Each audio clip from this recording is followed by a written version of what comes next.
1-2 on the ground. Elko wins the race, and they are 1 out away. Lanzilli, strike 1. That is strike 2. Ooh. That's it. What a masterpiece from Dylan DeLucia. Fires his glove in the air. A complete game shutout to get Ole Miss into the World Series Finals. That's right, boys and girls. My Ole Miss baseball team headed to the National Championship Series. This is interesting to see. The last one until training camp opens. I think I'll be back August 1st, I think is the date we selected. I'm going to drop some weeklies in there just to say what's up. I'm sure there will be plenty of things to talk about here and there, but just not every day. And also, like, enjoy your family, man. And for my shouts to my Australian friend in down under, it's winter. See, up is down when down is up. See, they go surfing on Christmas in Australia. Sometimes, if you're close to the ocean, which pretty much everybody who lives there is. Okay, last show. Let's get through it. I can do it. I don't know what I'm going to do. It's going to be exciting. I can't believe these people don't want sports in July. Like, nobody wants to make money in July? Fine. My Ole Miss Rebels are headed to the National Championship Series. They're going to play the Oklahoma Sooners. A preposterous performance from their ace pitcher, Dylan DeLucia. Dylan DeLucia is a freshman. Let's go through his last couple games here just right quick. 9 innings, 4 hits, no walks, 1 runner in scoring position. That's pretty good. That's as good as you can possibly ask for, except for the 4 hits. He was 4 batters away from a perfect game, which is crazy. This comes off his 7 2/3 innings performance, in which he allowed, let me get this straight, 1 earned run, 2 hits, and 0 walks. He has been unconscious in the playoffs. Just absolutely bananas. 4 earned runs against Arizona, 0 earned runs against Southern Miss, 0 earned runs against Arkansas, 1 earned run. So since the College World Series has started, since the playoffs have started, he's allowed, let me get this, 5 runs. How many innings has he pitched off the top of my head? Me doing math is everybody's favorite thing. 18 2/3 plus this is 19 innings almost. Wait, is that right? No, 27, nearly 27 innings and 5 earned runs. Yeah, that's pretty good. That's pretty good. So Ole Miss is going to the National Championship Series, where they will play future division rival, the Oklahoma Sooners. And I went to Ole Miss, so I don't care about Oklahoma. Oklahoma has been they're on a 4-game winning streak. They've won a bunch of their last games. They lost the middle game against Virginia Tech. Then in the College World Series, Texas A&M, 5-run win. Notre Dame, 4-run win. Texas A&M, 4-run win. So no one's really gotten close. Ole Miss's defense has been good. First game will be June 25th. That's on Saturday at the 6 p.m. Then it's a 2 p.m. game. It's an afternoon game for Sunday. And then, if necessary, there will be a game on Monday evening. This is, of course, interesting because Mississippi definitely considers itself America's college baseball sport, despite never winning anything. And then last year, Mississippi State, in its second trip to the College World Series final, they win the national championship. They went in 2013, I think, and lost to UCLA. And then Ole Miss going back this year. They just never – baseball is kind of a funky sport. You got to get hot at the right time. Ole Miss and Mississippi State have had many teams significantly better than the teams that they've had the last 2 years. But you got to get hot. You got to believe in yourselves. The bat's got to come alive. Like, baseball is kind of a quirky sport like that, especially in college when the sample size is low. So it'd be kind of interesting to me if Mississippi State and Ole Miss went back-to-back. I know most of the sporting world doesn't really care, but it's similar. It's very similar to Alabama and Auburn winning football back-to-back. Okay, big boy sports. I missed this because I didn't stay up till 4 o'clock in the morning to understand the analysis of what was going on in the Stanley Cup Finals. In Game 4, Nazem Kadri had a preposterous goal, an amazing goal, coming off of injury. He missed, like, I don't want to say 6-7 games in the playoffs because he had thumb injury. Then he had surgery on the injury, and he's going to come back if they can use him. Remember, Tampa's best player, their best offensive player, is out. He's been out for a while, and that is definitely an asterisk on the series, but that happens. So Kadri comes back. He scores the game-winning goal, but then we have ourselves a bit of controversy. It appeared as if there were 6 men on the ice. The NHL's official comment on this was that it's a judgment call after goals like that are scored during a line change. the officials will get together and rule if it was or wasn't a goal. So Colorado can celebrate, and then they can get kicked back. I remember it was already a weird goal because the ref didn't see it go in. That happens sometimes. I don't know what the hell that was about. But then you start to count the men on the ice, and it did look like there were 6 men, but the rules are kind of funky, and they should be rewritten to be more specific, in my opinion. Like, this loophole kind of shit can happen. The question is, like, who would have gotten screwed more? Would the Avs have been screwed more if they had disallowed the goal, or would the Lightning have been screwed more? The way the rule works is this. If you're going off for a line change while the play is happening, you have to be close enough that it's reasonable that you're not part of the play. And then, if for whatever reason the play comes to you, you have to act like a dead fish. Let the puck hit you. Don't acknowledge the puck. Don't acknowledge players. You're literally on the ice, but you're not figuratively on the ice. You need to be like essentially irrelevant. If the puck touches your stick and you could score a goal, you can't address the fact that you're on the ice. You have to be just going to the bench. And that's the way that this kind of works. It appeared like that was happening, but it also appeared like he's doing it pretty close. Like when everybody touched the puck, it looked like there were 6 men. Let's. I don't have the replay here, but I do have comments from Lightning head coach John Cooper. So what did Cooper have to say? It's going to be hard for me to speak. You're going to see what I mean when you see the winning goal. And my heart breaks for the players. Because we probably still should be playing. Just watch this team and what they've gone through and the battling that's gone on, and we're all in this together. Players, coaches, refs, everybody. But it just this one's going to sting much more than others, just because I think it was taken on. It was potential. I don't know. It's hard for me. This is going to be hard for me to speak. What he's doing is trying to not get fined, because you can't critique the officials, because it would be bad if their feelings were hurt. I'll be available tomorrow. Yeah, so I don't know. Borderline, we'll have to hear what the pundits say. Game, whatever is tonight, Colorado could wrap up and win the Stanley Cup in its hometown. That never happens. Don't get excited. It never happens. Never. That never happens. You have to be a freakazoid team, and you have to be playing a team that isn't very good. I swear to God, the home team never wins.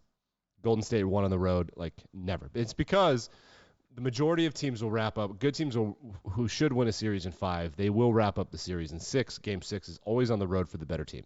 I swear to God, this is just how at every sport. I would love to do research. I'm not shitting you. I would bet money that of all of the World Series, Stanley Cups, and NBA Finals that are won, I would bet half of them are won in Game 6. Not 4, 5, or 7. I swear to God. So I would, just based on that and just based on the karma of this bad call, maybe not bad call, bad juju, whatever, I would bet the house on Tampa tonight. Just my gut feeling, and that's what you bet on. Gut feelings, of course. And speaking of that, let's move to the NFL. We're going to take a little gambling preview before we do our real gambling preview stuff. And I think July is the time to place your bets, so maybe we'll do a weekly or like a training camp. Let's look where the markets are right now. I have a pick that I love for NFL MVP. That is Trevor Lawrence. He's plus 7,500, dude. Second-year quarterbacks making the leap is a big trend. That trend has been bucked recently by Patrick Mahomes, who stole the MVP off the fingers of Josh Allen and Matthew Stafford by playing his ass off. But Devontae Adams is gone now. So there are 2 really great picks for MVP in my opinion. I think Patrick Mahomes is going to win. That's who I think is going to win, but that's not who I would bet on. Josh Allen should win, but Patrick Mahomes, so I've noticed this with Stafford. I've noticed this with Kirk Cousins. I've noticed this in college. When Matthew Stafford had Calvin Johnson, you throw to Calvin Johnson. He's the greatest receiver of all time. And it's true for a lot of people that have this number 1 receiver. When Matt Ryan throws to Julio Jones, you throw to Julio Jones. But then when you have this freakazoid receiver and they're gone, then you're forced to play quarterback. And it separates who's really good versus who is just depending on the wide receiver. And you find out the quarterbacks that are good get better without that guy because they start to play football instead of just throwing to the sky. Well, Patrick Mahomes has been obsessed with Tyreek Hill down the field, always looking for him. Forcing the ball to Tyreek Hill is why they lost the playoff game. Tyreek Hill is gone now. I think Patrick Mahomes is going to get better. That's my take. But I like Trevor Lawrence as the bet. If you take a long shot, Trevor Lawrence, I think Jaguars are going to win the division. We'll talk about that in my preview coming up down the road. All right, NCAA. Let's just take a little peek-see. National championship. USC is a highly rated. And Clemson appears to be back. Wow. Heisman Trophy winner C.J. Stroud, Bryce Young, Caleb Williams, all of the usual suspects. When was the last time we had a running back? Has it been a while? I don't know, bet on the highest. Oh, Will Anderson actually should win it. He's like the best player I've ever seen in my life. Yeah, he's a defensive end for Alabama. He is actually the best player. Okay. So I would bet on Will Anderson right now, plus 4,000. That's just kind of cool. And I'm rooting for a defensive guy to win it, like a real defensive guy, not like a kick returner. The favorites to win the Super Bowl are the Bills, followed by the Bucks, the Chiefs, and then some, we start to tinker our way all the way down. The longest shot to win the Super Bowl are the Houston Texans at the highest number I have ever seen for preseason Super Bowl odds at plus 30,000. All the plus 10,000 teams or higher are Detroit Lions, Chicago Bears, Jacksonville Jaguars, Carolina Panthers, Seattle Seahawks, New York Football Jets. Enormous drop, plus 25,000 to the Falcons, and then an enormous drop, plus 5,000 or plus 30,000 to the Texans. Okay, we're gonna try to wrap things up. This is the last show. We can do it. Me and you, we can do it. Last night was the National Basketball Association draft. Fun fact: the New Zealand Breakers had more people drafted than the Tar Heels and the Syracuse Orangemen. That's a thing that happened. That down under league is pretty good, and I think that you're going to start to see either one of the leagues in Europe or the Oceania, which is how I believe it's pronounced. Australia, New Zealand league is going to separate themselves as where young Europeans, young Africans, and young Americans go to develop their skill if they want to make money, and they're not competitive for NIL money in the United States. So a lot of people thought it would be the G League. I think the G League is largely going to be a bust. People who don't watch minor league sports in the United States, like it's a developmental league. And I think that these kids, instead of going to the G League, the NBA minors, are going to go to Australia out of high school and then go to the NBA draft, which is just going to make the NBA.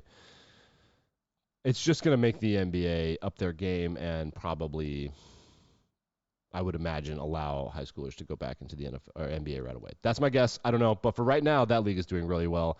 They did have a guy drafted. A lot of things going down. The team that won the draft, the takeaway that everyone's going to say, if you want to sound smart, the Detroit Pistons won the draft. Why? Nobody really knows. They did a lot of crazy stuff. I don't have time to go through all of this crazy bullshit. How does the NBA turn 2 rounds of drafting into like an absurd amount of stuff?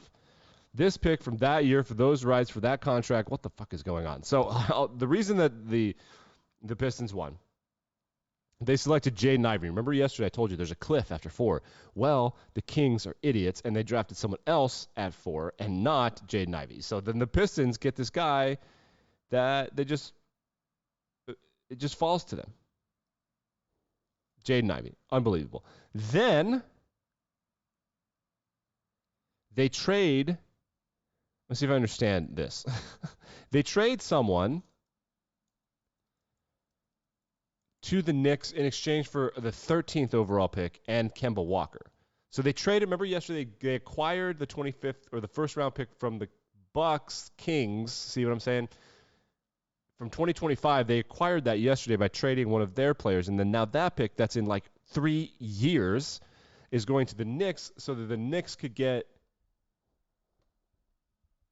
pick, and then the Pistons get their pick and a washed-up player who, Kemba Walker, we all remember him. He was really fun. I don't know. See, that's what I'm talking about. But they did a bunch of stuff, and the team that does the most stuff wins the NBA draft. Also, Chet Holmgren was nearly the first white guy taken first overall. It doesn't matter. It's just funny. The Europeans are usually, and Australians, are usually where white guys are drafted high. Andrew Bogart from Utah. He's not from Utah. He's from Australia. He went first overall. A white guy has not gone first overall since the 70s if they are American. Luka should have gone first overall, but again, not American. Chet Holmgren almost did it, and where should a guy named Chet play basketball? Oklahoma.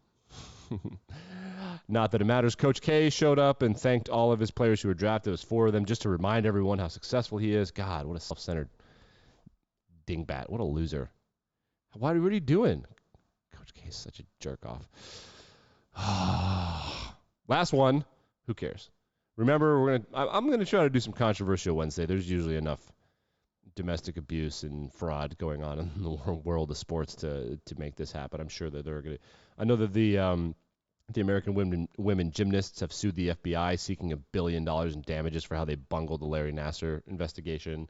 Things like that. We'll do some controversial Wednesday stuff. I'm going to come back for fantasy football and gambling. Late July, early August. I appreciate all of you. Shouts to my favorite listeners, my Australian buddy. my hometown friend Dylan, and everybody that hangs out.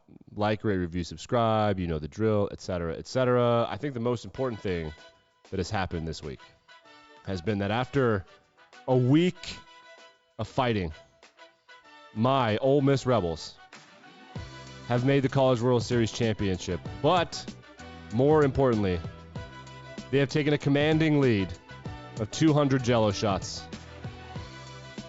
in Omaha. We have beaten Arkansas on the field, and we have vanquished them at the bar where it matters. I'll be back and better than ever in August when sports are back. Baseball, see if the Yankees are still good, see if the Braves are good, see if the Mets are good. We'll see who's going to win the Super Bowl. I guess that's the end of the season. Show you seasons? I think I might do seasons.